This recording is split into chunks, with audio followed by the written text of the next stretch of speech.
Good evening, everybody. Good evening, everyone. Would you like to take your seats? Hello, I'm Robert Doyle, and on behalf of the Streatham Society, can I welcome you to tonight's meeting. It's a great pleasure to welcome Jane Jordan here once again to Streatham. I'll say a little bit more about Jane in a few moments. Just one bit of housekeeping, and that is we are trying to refresh our contact details for our members or anyone else who is on our email list. So during the interval, if you have got a chance, please go and have a talk with my colleague Frida on the bookstall and make sure we've got your up-to-date details, because we're just aware that some updates that we've sent to people between meetings and between the published newsletters haven't reached everyone we'd like to, so we want to make sure you aren't missing out on that one. So, for tonight's talk, it's a great pleasure to welcome Dr. Jane Jordan back to Streatham once again. She's talked to us on a number of fascinating topics in the past, from the pottery workers at the Lambeth Dalton Potteries to a number of other areas. And I think what is common to all of these is that Jane has always been somebody who's focused on the history of people whose stories haven't really been told as much as they should have been, whether it's those pottery workers at Dalton who were just not really names, whether it's been the work that she hasn't yet talked to us about on the campaigners for Victorian prostitutes and the campaign that went on amongst ordinary women across the country, whereas most people only ever heard of W.T. Stead and male journalists of that era. And this is all part of a long career that Jane's had of, I suppose, stories of the underdog and bringing those to light for us all. Jane has also got quite a lot of local connections, as well as her previous academic career as a writer about Victorian literature and Victorian culture. She's the chair-to-be, just coming up this AGM for the Friends of West Norwood Cemetery, and that's an area of great expertise for her, and that's why we're talking about the inhabitants, if that's the right word, of West Norwood Cemetery tonight. But she's also, in her spare time, how she has any spare time, I'm not sure, she's also now a Lambeth tour guide, and as well as tours of the cemetery, she's also done fascinating tours about various parts of the borough, and I would recommend any of those very highly to you. I'm sure there's more to her wide CV that I've missed out, but can we just show our appreciation for Jane and let her go. Thank you. Thank you.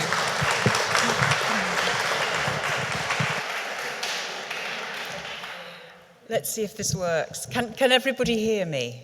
Even at the back? Wonderful. Thank you very much to the Streatham Society for inviting me here this evening. Some of you know West Norwood Cemetery very well indeed, but I want to focus here tonight on one of the remarkable features of this Victorian cemetery, which is the extraordinary number of immigrant communities represented, a fact now celebrated right at the start. Come along. Oh, I'm pointing it the wrong way. It won't go back. Okay, we'll forget the previous slide. A fact now celebrated in the new signage funded by the National Heritage Lottery Fund, as you can see on the previous slide that you can't see. Also, we have a cemetery within a cemetery, the Hellenic enclosure, what we used to call the Greek necropolis, first purchased in 1842 to provide the final resting place for wealthy Greek merchants who fleeing Ottoman massacres. But as you can see here, oh, it's come back. That's the Greek enclosure. Okay, thank you very much. But as you can see here, we are also home to the graves of descendants of French Huguenots, to Germans like Reuter, the founder of Reuters news agency, Poles and beyond Europe, peoples from India, Japan, and as well as the islands of the Caribbean.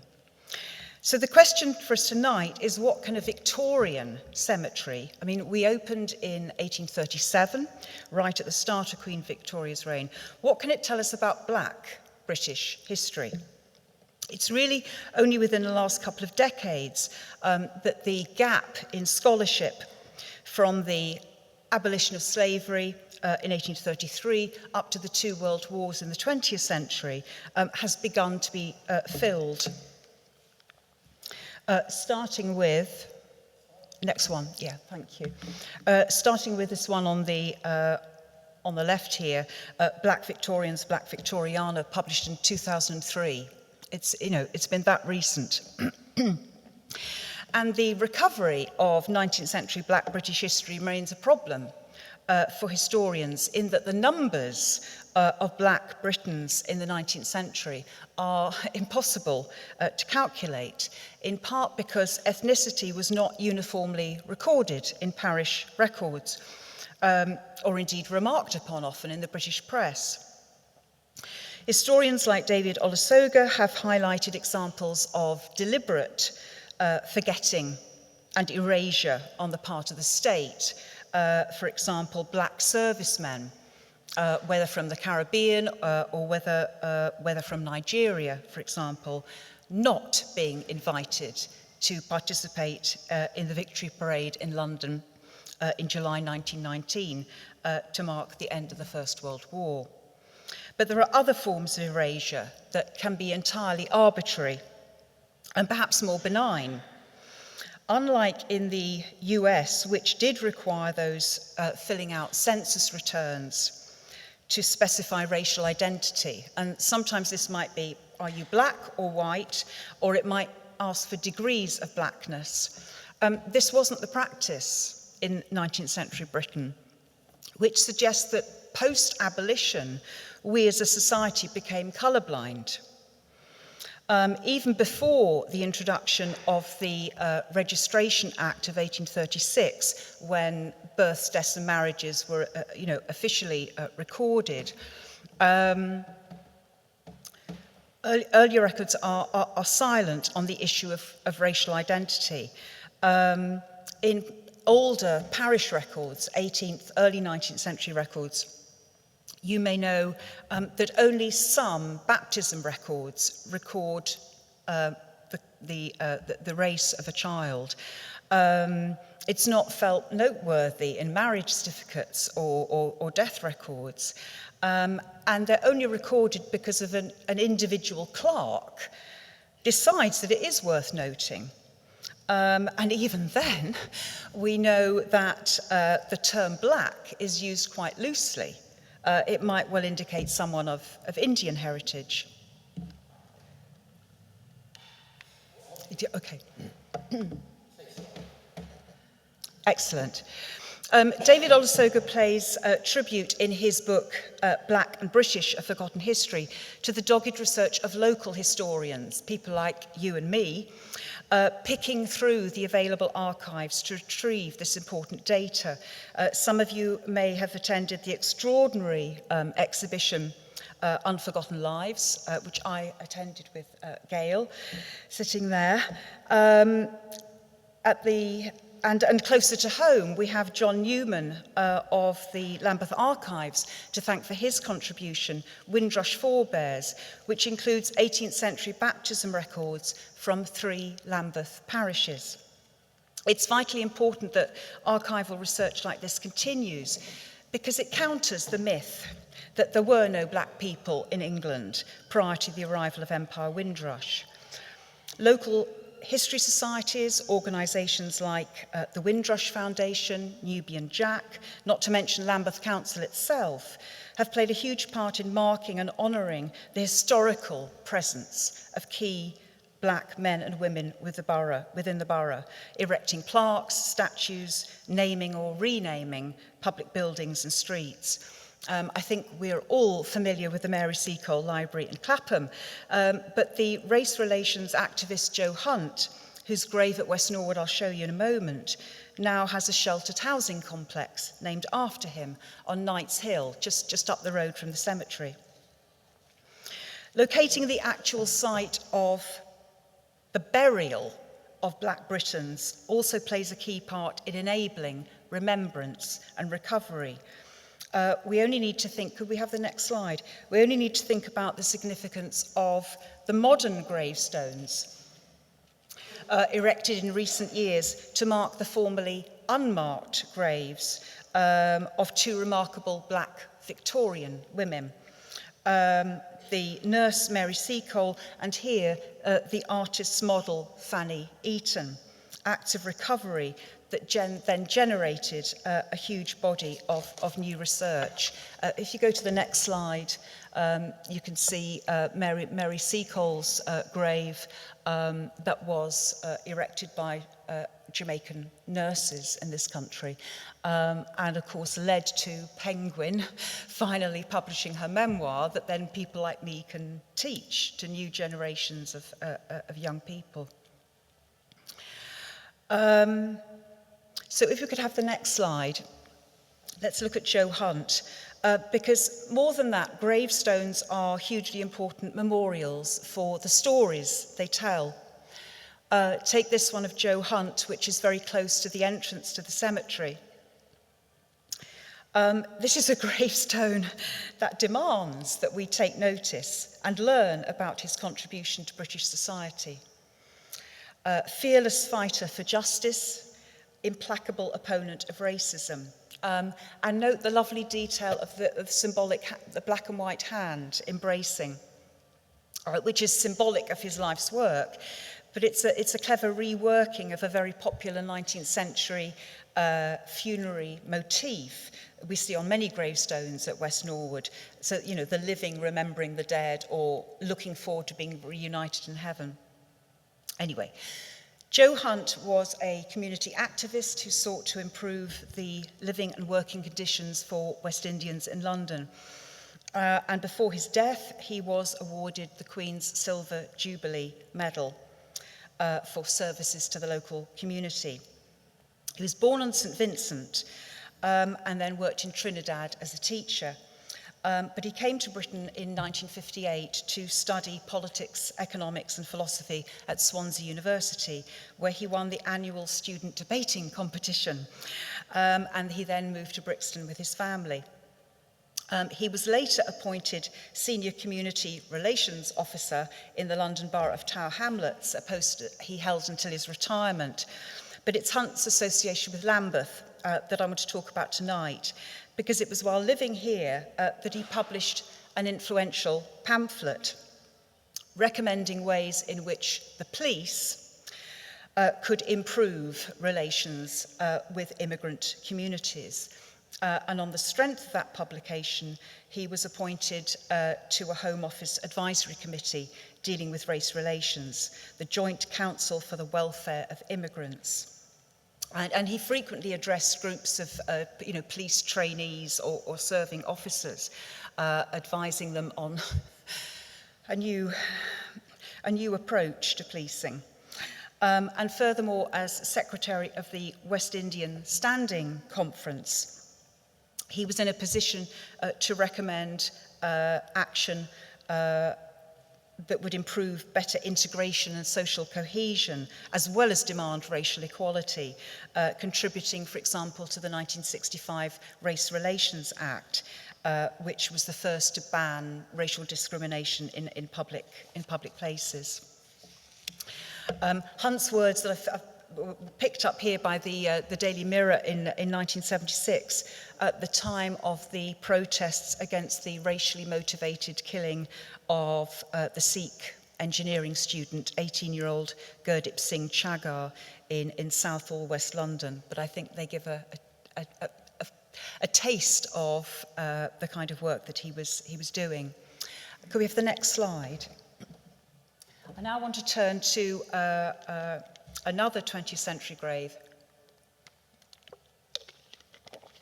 which is, if you come into West Norwood Cemetery, it's just beyond Hunte's.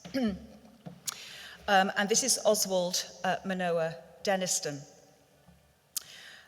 who was born in Montego Bay, Jamaica, and arrived in Britain on Empire Windrush, aged 35. And he was initially housed, as you might imagine, in the deep level wartime shelter on Clapham Common, greeted with roast beef and Yorkshire pudding, as well. This is astonishing, given rations were still in place. But also, I don't know that he'd have appreciated this, suet pudding with currants and custard on his first night. And of course, this was bed and board that the men had to pay for. And he found himself in the newspapers within a couple of weeks of arriving. He immediately accepted a job because he could see that the Ministry for Employment was doing so much to help them. And there is a newspaper headline saying, "Jamaica's Oswald given job." And of course, he gave a powerful speech of thanks to the government and called for 3 cheers and raised his Anthony Eden hat.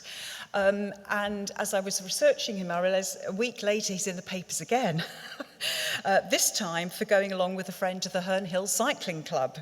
So, he is the first, they borrow a couple of bikes and they do some record speed, but he would become the first black member of the Herne Hill Cycling Club. Perhaps more importantly, he was also a founding member of the Association of Jamaicans, the Lambeth Community Council. So, like Hunte, he advocated for his own people and was a very gifted speaker. And once he arrived here, he also became a very resourceful entrepreneur. He arrived as a professional sign writer and decorator, but he opened up a jukebox coffee bar on Cold Harbour Lane, which he called the Sugar Cane. And in the 1960s, he became the first African-American trader to have a stall on Brixton Market, which is astonishing, selling fabrics and garments. And it would become, a meeting place for local artists like Quinton Lazy Johnson and activists like Darcus Howe. If you're interested, you can see brief snatches of interviews with him on David Olusoga's series on Windrush, which on the BBC, which is now available again on iPlayer. And you can also read several of his interviews in the book on the right there, in which he details life in the deep level shelter and of course life on board ship. But I want to leave you with this, like many of those interviewed, Denniston explains that most of the men on board Empire Windrush only imagined they were going to stay for a few years. They were coming to England to get qualifications before going back. And he explained it like this. He said, "That's the only thing Jamaica had, to export. Manpower." And I suggest we think about that as we now turn to someone whose connection with Jamaica is inextricably linked with Denniston, as I will show. And that is, if we could have the next slide. Henry Tate. So, the sugar magnate, otherwise known as Mr. Cube, for his buying a patent to produce sugar cubes, which made life a lot easier for us all. But in Lambeth at least, if not London, he is of course known for his extraordinary philanthropy as a benefactor improving the lives of ordinary people like you and I, donating not simply his vast collection of predominantly British art, but building a free art gallery to house those paintings, what we now know as Tate Britain, and no less than 3 public libraries in Lambeth, here at Streatham, where of course he lived on Streatham Common, I don't need to tell you that, in Brixton and on the approach to Vauxhall. And this is how the British press, and indeed his widow, chose to remember him. It was she who bought the piece of land directly in front of the Tate Library in Brixton to erect a public garden for everybody to enjoy, in the centre of which, I mean, it's now been moved, was the bronze bust of Tate that still stands there to this day and bears the inscription, "Upright Merchant, Wise Philanthropist." Tate became a Victorian Prince of Industry entirely by his own efforts, and only very reluctantly accepted a knighthood. He endured a straitened upbringing, had no formal education beyond the age of 13, but learnt everything he needed to know on the shop floor as a grocer. And having finished his 7-year apprenticeship as a grocer, he saved to buy up his own shop until he had a little empire of such shops, and then decided to sell up and risk everything in the sugar refining business in Liverpool, investing in the latest technology to refine the sugar as purely as possible. But the Caribbean sugar trade warrants investigation. Even though Tate first got involved in sugar refining 26 years after slavery was abolished, as any of the institutions that bear his name are quick to tell the public. And it's true. Tate was still a boy apprentice when former slaves completed their term of indenture and were finally free. But for me, this leaves questions, such as how were plantations sustained post-abolition? I mean, we know that in the case of many of the sugar plantations on Jamaica, they relied upon importing indentured workers from India. So I think it's safe to say that economic exploitation is continuing in another form. And I'll only say here what I say on my tours of the cemetery, that once slavery is abolished, Caribbean islands like Jamaica continue to exist as economies primarily built on farming, i.e. raw products like sugar and cocoa are harvested by semi-skilled workers, but they're sent to England to be processed and refined by English factory workers trained to use the latest technology. So that indigenous Jamaicans, like Oswald Denniston, that we were hearing about earlier, who came on Empire Windrush, what's the first thing he does when he leaves school at 14? He gets a job in a local plantation. So my point is that whilst England continues to develop as a leading industrial nation, she does so at the expense of her colonies. So Denniston's story for me is inextricably linked to that of Tate. Could we have the next slide? I've said less about Tate because I'm sure you are all familiar with his story.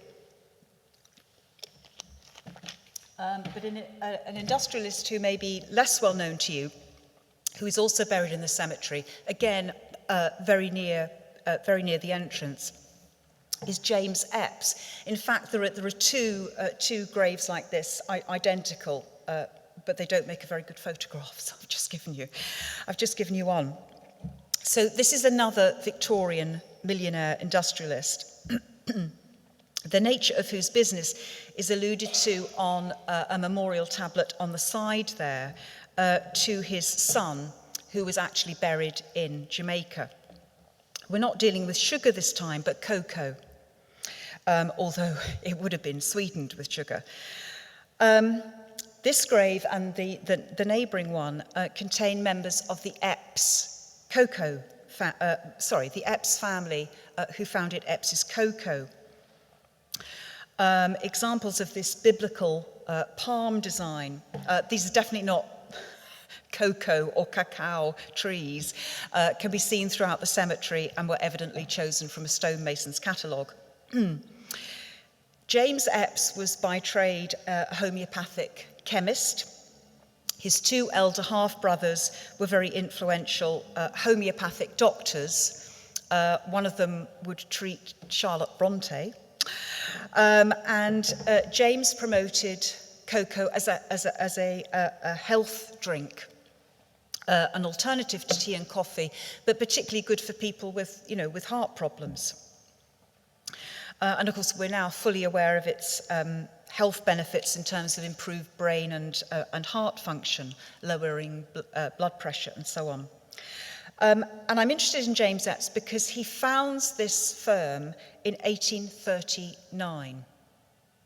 So this is very deliberately after slavery has been abolished and the existing slaves have served out their terms of indenture and are now fully free. And he bought up cocoa plantations in Trinidad and Jamaica, which I imagine was a very sound business proposition, given that estates would presumably have been going cheap because of the collapse of slavery. But knowing what we know about his family background, who were radical in terms of religion and politics and firmly anti-slavery, I think it's unthinkable that Epps would have had this idea if slavery had not been abolished. But again, I am faced with the same issue.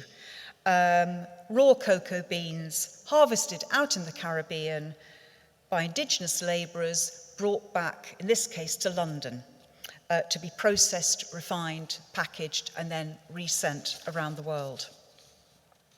Incidentally, you might be looking at their very, very plain advert on the right-hand side, which comes from the inside cover of a Victorian novel. But the plainness is perhaps deliberate, suggesting the authenticity of their product. But it was a fact that Epps's cocoa didn't need any advertising. I don't know whether you know this story, but in 1887, so the year of Queen Victoria's Golden Jubilee, the Epps legend was born when a ship laden with Epps's cargo that was on its way to San Francisco ran aground off the coast of South America, so very close to the Antarctic, exposed to, as one newspaper put it, the severest weather on the face of the globe. But 25 sailors miraculously survived on nothing but cocoa, which fortunately it had washed ashore. They drank it, they made it into a porridge, and they baked it. And they survived on it for 2 months. I don't think I could have survived on it for 2 months. So all of which proved that Epps's cocoa could sustain life, unlike tea or coffee. And we do know why he chose to be buried here, because James Epps settled just a bit beyond West Norwood Cemetery at Beulah Hill. Bought a big estate, had a mansion, but unlike Tate, kept his money within the family. James Jr., who oversaw the Jamaican side of the business, died out there while contracting a fever. So there is just a memorial plaque to him there. And he did leave several legacies of £100 to various charities, but it was a tiny fraction of his fortune. But what fascinates me about the son is that his obituaries, we could go to the next slide, his obituaries spoke of not his business interests in Jamaica, but his success as an amateur botanist. As you can see here, the Royal Horticultural Society awarded him a silver medal for his cocoa pods, grown and ripened at West Norwood. Clearly not impossible to grow, given the British climate. There are examples at Kew and the Eden Project, but presumably it was very expensive to get the right conditions. But I'd now like, given that we've had 2 white millionaires and we've discussed how they made their fortunes, I'd like to turn to the next slide, and for me one of the most fascinating men to be buried at West Norwood Cemetery for all the reasons I stated at the start, and that's because he was a wealthy Black Victorian merchant and a philanthropist. And I want to pay tribute here to the extraordinary research of Colin Fenn, whom some of you may remember, a former deputy chair of the Friends, who first identified John Johnson Hamilton's mausoleum in his WordPress blog, The Inconvenient Dead, back in 2018. If you want to find it, it's on the Dalton Path, towards the back of the cemetery. It's quite a modest mausoleum, and it now doesn't have his name on it. His name may have been on some stonework that's been lost. I don't know. He was, as I say, a wealthy black merchant, born in Jamaica, who set up a business in Everton and traded in palm oil, sourced from the west coast of Africa with his two brothers, and eventually invested his profits in 3 separate railway companies, in government consols, and several rental properties. And when he died, as well as providing for his unmarried sister Mary, who I'll mention in a minute, and a little fund for the upkeep of his mausoleum, Hamilton left over £200,000, something that became known as the Hamilton donation, to Liverpool Council, as it was at the time, to put into local charities of their choice, which is quite something. I suppose he imagined it would be for, hospitals, schools, and so on. In fact, I know from the lists published in newspapers, it is largely local hospitals and infirmaries that are awarded the money. And at first I thought, this is rather peculiar. He's left all his money to Liverpool to benefit the white working class. And then I thought, but Liverpool had a multicultural, Liverpool was a multicultural city at the time, so it becomes more interesting. Hamilton had no known connections with West Norwood Cemetery, and it's odd that, having given away his fortune to Liverpool, he doesn't want to be buried there, nor on the Isle of Wight, because he and his other unmarried brother and sister, they all lived together at Ventnor. Somebody needs to write a novel about them. And I can only think that it was the reputation of West Norwood Cemetery as the millionaires' cemetery, by which I mean self-made millionaires, that lay behind his decision to be buried here. So he was born in Jamaica, where his father Robert was an estate manager to an absentee landlord, Sir Edward Hyde East, who owned vast farms for grazing, but also a number of plantations in various parishes that Hyde inherited from his grandfather. And these estates produced coffee, sugar, and rum. And Sir Edward Hyde duly received compensation from the British government in 1938 for his more than 1,000 slaves. So Hamilton's father is managing the estates for him. But John Johnson Hamilton's mother was a freed slave, Sophia Riallo. And for me, one of the most interesting things about Hamilton is that rather than follow in his father's footsteps, he got out of Jamaica and the situation there as soon as he reached adulthood. So instead, as I say, he and his brothers established themselves as merchants in Everton in the late 1820s, and they trade not with the Caribbean, but directly with countries on the west coast of Africa. And their decision to trade in palm oil is also significant. I mean, it's now a controversial crop, overused in ready meals, high in saturated fats, and responsible for deforestation.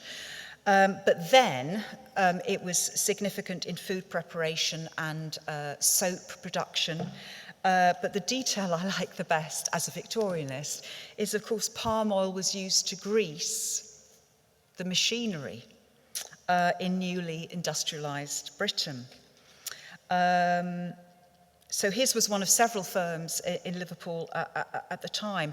And the other interesting fact about this is that, and this is coming from the government, because the British government had abolished slavery, of course, rival countries were still trading in slaves. And to undercut those rival, European nations, the British government offered subsidies to African nations on the West Coast if they would cease trading in slaves, and they'll get a better deal with us. By the late 1840s, the brothers were able to retire, and as I say, settled on the Isle of Wight with their sister, I presume for health benefits. I don't know.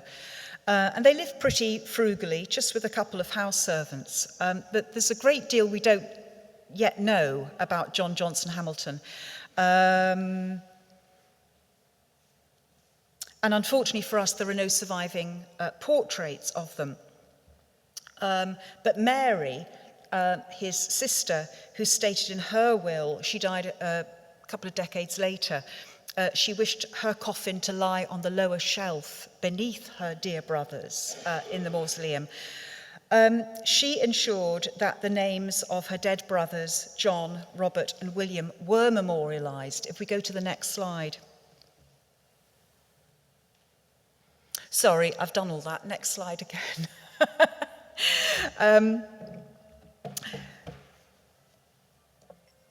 She ensured that her brothers' names were memorialised in the chapel at a newly opened National Cottage Hospital for Consumption and Diseases of the Chest at Ventnor, whose building fund she'd already generously contributed to. This pioneering hospital is now the Botanic Gardens in Ventnor, and some of the stained glass windows were rescued and installed at a nearby parish church of St. Lawrence. But if you look on their website, they've got one of the William Morris windows, but it's not the right one. So I need to follow that up.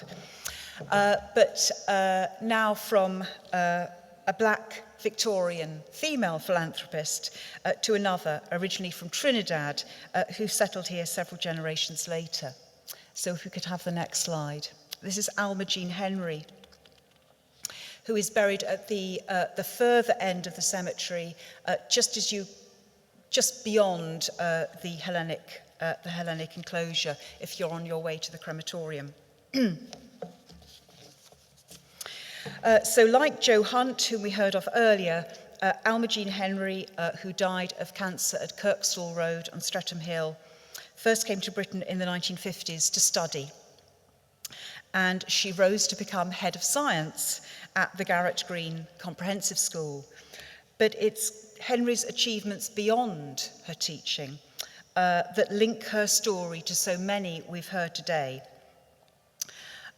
Because Henry, who never married, became a generous philanthropist, leaving over £400,000 to a charitable trust set up in her name in 2001, which during the pandemic made a gift of money to the Ministry of Health of Trinidad and Tobago, which provided for nearly 30,000 syringes.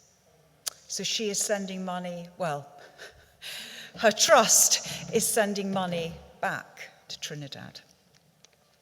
And in her lifetime,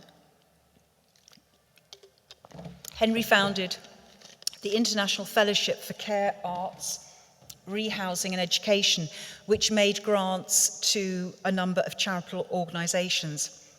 And she personally organised concerts in the UK and around the world to raise funds, as well as raise awareness. Concerts at which she herself would perform because she was also a talented contralto opera singer. She'd first started performing on local radio back home at the age of 14. In the 1990s, Henry performed in a series of one-off concerts touring with the Ebony Steel Band. They're still going. And the Jamaican concert pianist Maxine Franklin, who'd also come here in the 1950s after winning a scholarship to the Royal College of Music. And before that, we see Henry organise and perform at a fundraising gala concert at the Queen Elizabeth Hall on the South Bank in 1986 to support research into sickle cell anemia. I'd like to pay tribute to our former chair, Professor Bob Flanagan, the Friends, for researching the lives of Henry, of Hunte and Denniston in its illustrated guide to the cemetery. But there is far more work to be done on recovering Black British history at West Norwood Cemetery. Talks like this and cemetery tours are a small step towards that recovery. Could we have the next slide? When I did a Black History Month tour last year, one of the women who joined us introduced me to the grave of Courtney Laws, originally from Jamaica, whose grave lies very close to the entrance of the cemetery, against the railings at the back of the library, who was awarded an OBE for the part he played in the Brixton Neighbourhood Community Association.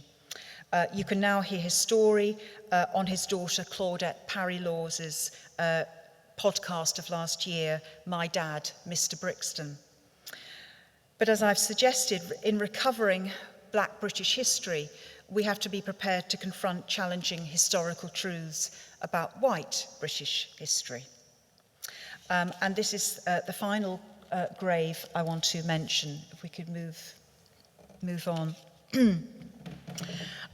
If you're interested in finding this one, it's also on the Dalton Path, but at the other end to Hamilton's mausoleum. So this is Henry William Lindau. He is white. He was a white Victorian stockbroker whose inheritance from his father and uncle is intimately connected with the stories we've been hearing tonight. When I first started researching cemetery tours for the Friends, I came upon this, I think it's a very elegant memorial. Funerary urns are a common enough sight at West Norwood, and they're purely symbolic. So I was very struck. I don't know whether you can make out the inscription on the pedestal and the close-up there, but I'll read it for you. It says he was cremated by his own wish. I mean, he actually puts that in his will. But the urn here again is symbolic. His ashes will have been buried beneath. But I saw this and thought, oh, this is an example of a forward-thinking Victorian, given that cremation doesn't really take off in this country until about, the turn of the century. Linda had to be cremated down in Woking because there was, nowhere else available. What I didn't realise at the time was that our Deputy Chair, John Clark, was actually preparing an article on this as a very early example of cremation.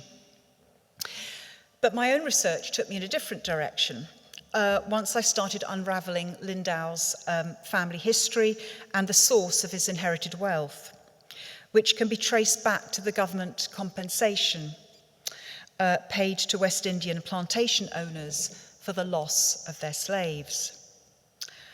So I mention this because I only found this by accident. And it's an example of how difficult it is to trace descendants.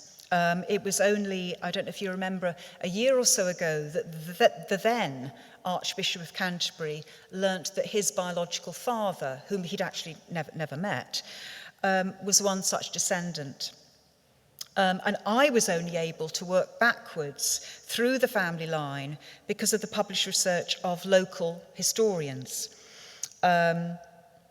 working on Lindau's 18th century Quaker great-grandfather, Abraham Rawlinson, a ship-owning merchant based in Liverpool who bought up numerous slave plantations producing sugarcane in the islands of Grenada and St. Vincent.